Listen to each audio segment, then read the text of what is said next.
மறைந்த முன்னாள் குடியரசுத் தலைவர் அப்துல் கலாமின் வாழ்க்கை வரலாற்றை இப்போது திரும்பி பார்க்கலாம். இந்தியாவின் 11வது குடியரசுத் தலைவராக இருந்த ஏபிஜே அப்துல் கலாம் எனப்படும் அவுல் பக்கீர் ஜெயினுலாபுதீன் அப்துல் கலாம் 1931ஆம் ஆண்டு அக்டோபர் 15ஆம் தேதி ராமேஸ்வரத்தில் பிறந்தார். 5ஆம் வகுப்பு வரை ராமேஸ்வரத்திலும் 6 முதல் 10ஆம் வகுப்பு வரை ராமநாதபுரத்திலும் அவர் படித்தார். பின்னர் திருச்சி புனித ஜோசப் கல்லூரியில் இயற்பியலில் பட்டமும், சென்னை குரோம்பேட்டையில் உள்ள MIT எனப்படும் மெட்ராஸ் இன்ஸ்டிடியூட் ஆஃப் டெக்னாலஜி கல்லூரியில் வான் பொறியியல் பட்டமும் பெற்றார்.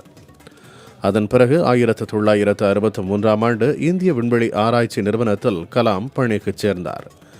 20 ஆண்டுகளாக கேரளாவில் உள்ள தும்பா விண்வெளி ஆராய்ச்சி மையத்தில் அவர் பணிபுரிந்தார். அதனைத் தொடர்ந்து ஒடிசா மாநிலம் சண்டிப்பூரில் உள்ள ராக்கெட் ஏவுகணை தளத்திலும் 20 ஆண்டுகளாக அவர் பணியாற்றினார். பிறகு அக்னி, பிருத்வி உள்ளிட்ட பல ஏவுகணைகளை வெற்றிகரமாக விண்ணில் செலுத்தி சோதனை நடத்திய பெருமையும் அப்துல் கலாமுக்கு உண்டு.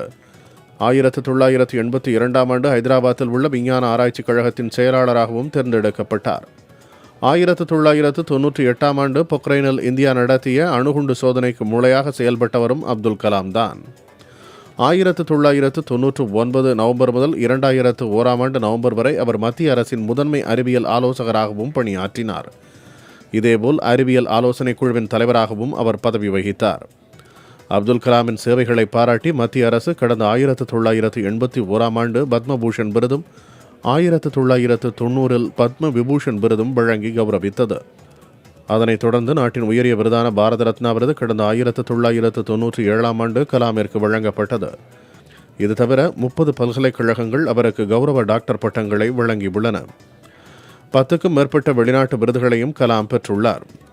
இவற்றிற்கெல்லாம் முத்தாய்ப்பு வைத்தது போல இந்தியாவின் முதல் குடிமகன், அதாவது குடியரசுத் தலைவர் என்கிற பெருமை அப்துல் கலாமிற்கு கிடைத்தது.